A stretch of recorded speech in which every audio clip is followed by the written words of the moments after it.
are tricky cases, and Cole is one of them. Cole is talipes update. So there's been a lot of change for Cole and his treatment going forward. As most of you know, we were under the Oswestry Hospital in Shropshire because we live in Shropshire.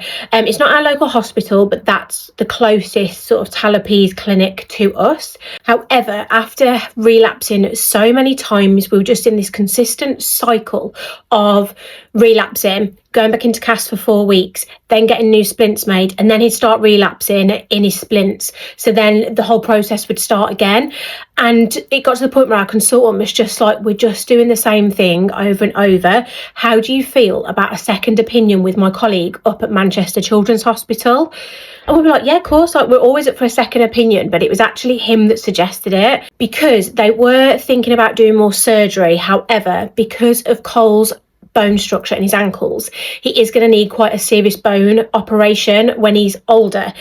Our consultant said around 9 or 10 years old, and his worry was if he goes ahead and does another surgery in the meantime, this might create more scar tissue for this very large operation that's coming.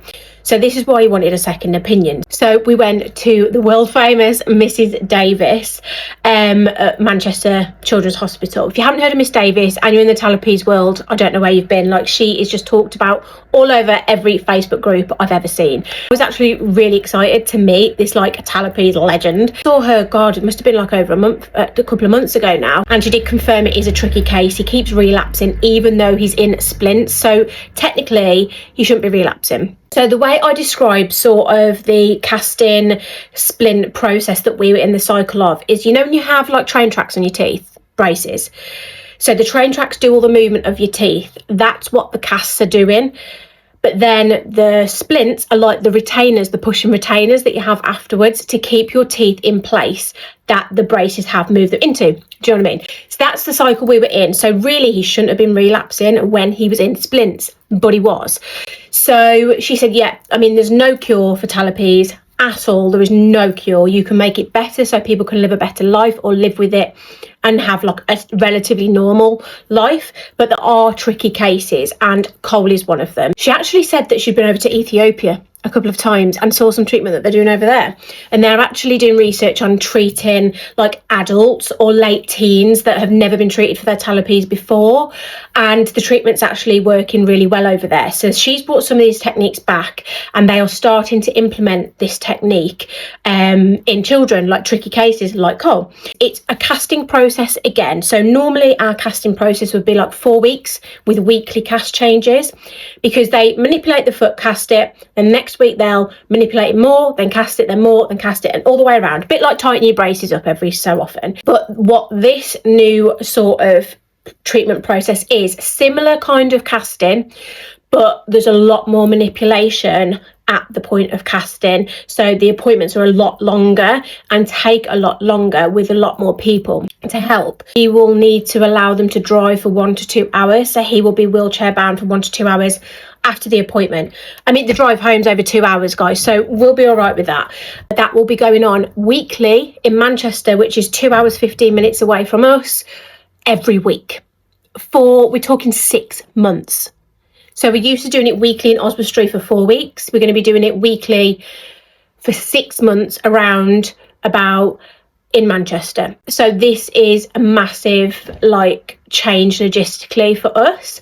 And then at the end of this 6 months, however long, they don't know the exact timescales, it will be as and when they feel like he's ready to move on to the next step. So it could be 4 months, could be 8, we really don't know.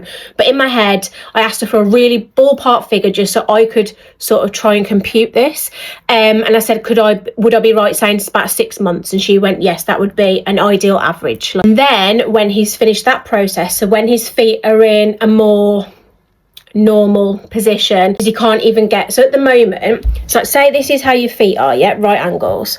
At the moment his feet are like this. He can't put the, like where the bridge of his feet are, he can't get that down on the floor, they will then do another surgery. It's going to be a tendon transfer. He didn't have this with his previous operation that he had last year, but it was a possibility, but they decided not to at that time because his bone structure isn't the perfect form for it. However, they feel it is necessary to give that a go now because of how severely he's relapsing and how hard he's finding it to walk. I will insert actually a video of him walking that I filmed today, and you can see that one foot is very severely underneath. I'll talk more about what we're doing now to try and make him as comfortable as possible while we're waiting for this treatment in a bit. We're going to do tendon transfers. So at the moment, part of Cole's problem is the tendon on the inside of his foot is so much stronger than the tendon on the outside of his foot, so that's why they're being pulled in. So with a tendon transfer, they cut the tendons, they swap them, hence transfer. They then stitch them to his bones.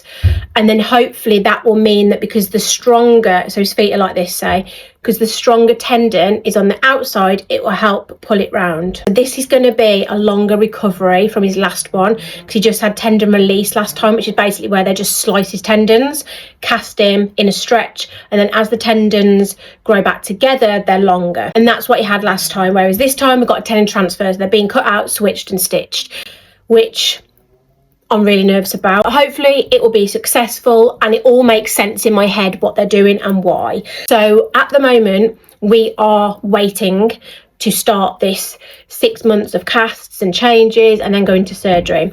But because the length of the appointments is so much longer, so then because we're taking multiple appointments up, it obviously costs more and more time and effort is needed. So Manchester at the moment are only treating one child in this method at any one time.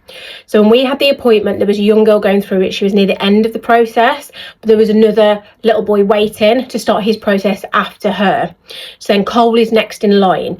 So obviously if you've got to think like someone's going through this casting for 6 months, then an operation, they were like, it might, hopefully it'll be by the end of the year, because our appointment was in June, I think. So they were like, hopefully it'll be by the end of the year, but we can't guarantee. So we are currently waiting for the appointment to start the casting process. So what are we doing in the meantime, because he's really struggling? He is having to be put on Dan's shoulders or my shoulders most of the time. He can't walk very far. He can barely run. He's really starting to suffer, bless him. The little Coley Pops, he's really suffering. And his feet really ache and they really hurt. So we are basically trying to encourage him to do as much activity as possible, which is what Miss Davis, the consultant professor, has said, to try and build up his muscles as much as possible, because when he's in cast for so long, there's going to be a lot of muscle wastage and he's already very weak from the knee down. So that's what we're trying to do. But then obviously if he says they hurt, we're like, right, come and have a rest, do you want to go again? We are switching different shoes all of the time. He's barefoot all the time at home, which is suggested. When he's out, we try and put him in the most rigid trainers we can find, because we have found that if they're rigid, it stops his foot being able to go over on the side. So at the moment, this is the outside of your foot. He's walking like here, like his feet, he's literally walking like that. And when he wears the corner of his trainers off, it allows his ankles to rotate, and then he's actually fully underneath. I've got the chunkiest shoe I could find to show you. So at the moment, with a shoe, we obviously normally walk with it like that. Cole's feet want to walk like that. That's how his ankle is. His ankle is like at a right angle, naturally, that's how he was born. So when we have rigid shoes, rigid on the bottom, because they're square on this corner, he can't, his ankle can't do what it wants, it can't get over. However, when he starts, because obviously he's leaning on this side more, so he normally walks like that. So not like that, like that. So as he's wearing this edge of his trainer off, by the way that his body is wanting him to walk, as soon as that right angle goes, he can roll it over. So that means we are going through about a new pair of trainers or indoor football boots, because they're more rigid, every 2 weeks probably at the moment. And that obviously, because his foot wants to be like this, and his shoes are keeping him like this, you can imagine the pressure and the sores that he's getting and the blisters that he's getting. The poor kid, how he's walking and balancing on his own 2 feet at the moment, I do not know. Honestly, hats off to that little warrior. I have no, literally, I look at me and Dan, just look at him when he's walking. We're like, how the hell is he walking? How is he making how is he able to do step by step? I literally do not know how that boy does it, but he does.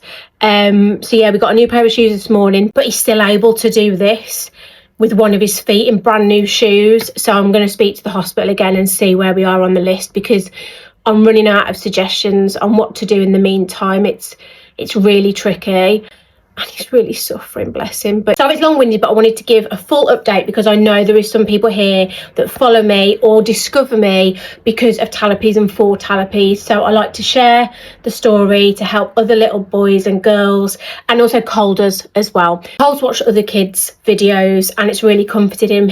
It's really comforted him, so we like doing the same. But yeah, that's where we're at the moment. We're waiting for treatment. It's going to be a lot coming up, probably a year's worth of treatment, but hopefully after this treatment we can prolong the big bone operation till the very end of his development, so we're talking like late teens, and this will tie us over till then. So it's going to be a massive year for us, but hopefully it will give us a few years grace.